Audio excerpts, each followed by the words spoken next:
So this is just going to be a short little how-to guide of how to use your MeasureUp so that you can start doing your practice tests in preparation for your international exams.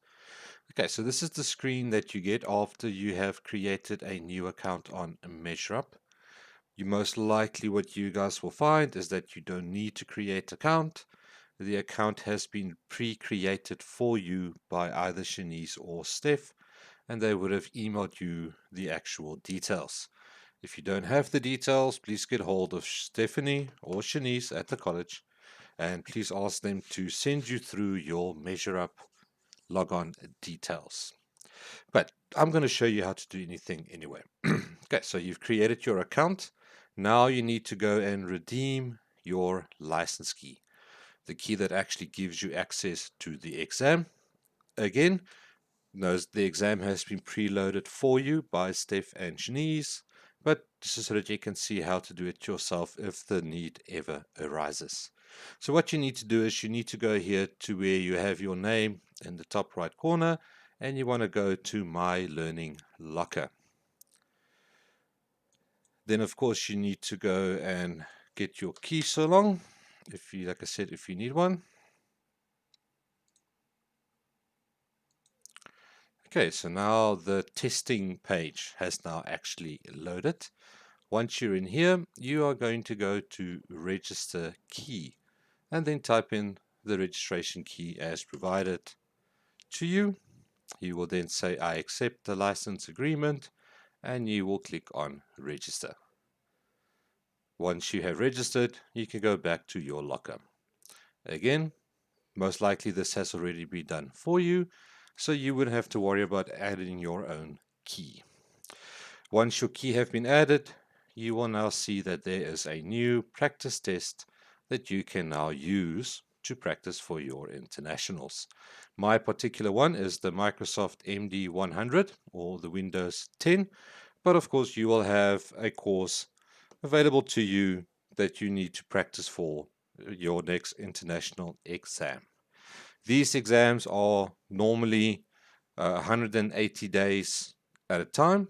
So if you have multiple tests, you will see all of them down here right next to one another in these little tiles. What you'll then want to do is you'll want to click on the actual practice test that you want to create and say begin test. This will now load a specific testing tab that of course you can now start using to do the different kinds of tests that are provided by MeasureUp. Once the page is loaded, you will see that you now have access to two different kinds of tests. You have a practice quiz test where you can request the correct answer and even change the testing environment, and you have a certification test, which is an actual test environment where they give you a set number of questions and there's no way for you to change or view the answers after a question. I'm going to show you both on which way you can go about do it. So let's start with the practice tests. These are the tests that you are going to look at when you are actually practicing for your international exams. So once you selected it, you'll then get a couple of options down here where you can choose how many questions you want to actually include. Of course, it will be out of a set amount of questions. Different exams will have different amounts. So you can say that I want to have 20 out of 151 questions for me. You can also set for yourself a time limit of how many hours or how many minutes, in this case, the exam is actually going to last. And down here, you can randomize the question order of your test. This means that the same question will not always come up as question 1 and question 2, so on and so forth.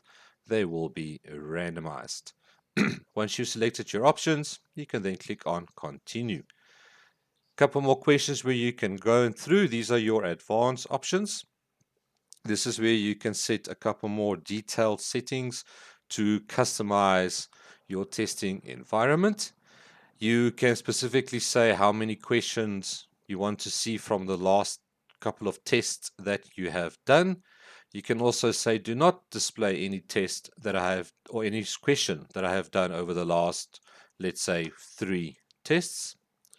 You cannot include any complex questions, meaning none of the select, place and build, reorder, what we call a little bit of practical kinds of test. Definitely do not turn this off unless you're doing it on a mobile device, then there might be some issues. Otherwise, you want also to see those little those practical exams. Do not include any simulations. Again, this is a practical exam, which is not a yes and no answer. You actually have to do something on screen.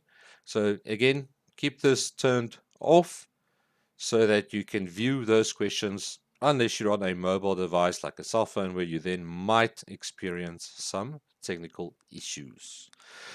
Same for the next one, case studies or simulates. Again, these are little practicals. Try and go through them. You can only show questions from a specific objective, depending on what type of exam you, of course, are writing. All Microsoft exams are broken down in a couple of different sections or objectives, as they call them, that covers different data in your manuals. And then at the bottom, you have allow me to change my answer before scoring my test. Allows you to go over your work and change any answers that you want before the final mark is specified. And then lastly, we have here the following option specifies how you want to request answers. So you can see here you've got a couple of options where you can choose to not display any correct answers until the test is complete. There will be no answer button for you to press to help you out to display the answer for you. Ask you to show me the answer after each question. So you want to see, yes, I want to see the answer or not. Auto display answers to any incorrect responses that you had or are getting, sorry, and also auto display answers to any responses that you might have. This is a choice that you can decide. Once you've chosen all your settings, you click on continue and the test will now actually load. You can then click on start and you can start going through the test. These are the types of tests that you'll get in your international exam, type of questions, type of answers, the way you control and do the actual test. So please have a read through all of this so you are familiarized with it before you start the actual exam itself. Shows you how to answer. If there's one answer, more than one answer, if you have made anything marked for review, which you can also do in the international exams. Once you're happy with, you understand how it works, you can click on begin test and the test will then actually start loading. Now this of course will depend on what type of course you're doing, the type of questions and the type of things that you might find on here. You'll just answer them as you go through it, depending on if it's one or multiple answers. You have a button up here to reset your answer. You have some options that you can show. You can also click on the show answer button, which will show you the answer and a very detailed explanation of what is right and what is wrong in different scenarios. So this is the main way that you are actually going to be doing your studying, is going through the explanation so that you understand why that answer was the correct one and why there might have been a wrong one or that you selected the wrong one. Okay, you'll just continue going through the exams. I'm just going to skip over all the ones that I've selected here, just so that you can see there are different types where you have to select yes or no, or just one or two correct answers. Again, it's a good representation of what you might find in the actual international exam. So please be aware and start familiarizing yourself so that you are not too nervous when you do the exam for the first time. So we'll just start skipping through the rest of them. Once you get to the last question, you'll get this little pop-up just to remind you that you are on the last question and there are no more questions after this. This is to let you know that don't click on the finish button until you have looked through all your old questions or any questions that you have marked. If you click down here in this bottom corner on the left side of your screen, it will then allow you to have a look at a couple of things in here as well. So once you're done, you click on Finish Test. This will now start processing and grading your test in the background, and it will automatically show you what you have received. You'll see where your good or bad sections are, percentage of each one, and you'll have a general history down here of how you performed in the different exams over the different days or weeks that you are studying. You've got a couple more buttons down here at the bottom where you can go back to the locker to select another test. You can have a look at all the questions that were there, and if you got them then right, wrong, or did not answer them at all in yellow. Okay. You can also look at any comments that some people might have, or comments that you might want to provide to MeasureUp. You can print out a report if you want to keep it on paper. Up to you. You can email yourself a report. You can open test history to see how many tests you actually have done over the last couple of years. This will pop up every now and again. This is just a test survey where they would like you to see if you're satisfied or not. You can just close it. So you can see here we have a score report. There was also a last little button at the bottom. I hope you guys have saw where you can also say to retake the exam, and you can do the exact same again as many times as you want. So I'm just, as you can see that if you want to view the test history, you will see that you actually get locked out of the test and you go back to your locker room. So from here, you will have to actually go and open up the test again so that you can continue and maybe do more exams or more tests. I'm just going to reload this so that I can show you what a actual exam type of class or questionnaire will be like. Now I'm going to show you how to create or how to do a certification exam. This is the exam that we are going to be basing our decision upon if we will allow you to write the international exams or not. You will have to do at least one of these exams, and with that one exam you'll have to get at least 95% on the certification practice test to qualify and write the actual international exams. We do this to save you from failing your exam completely and utterly, and maybe even wasting some money to have to rewrite any exam that you were not ready for in the first place. So this allows us to gauge your readiness. You can do these certifications exams as many times as you want. So don't worry if you do it once and you actually fail completely. You can retry as many times as you want.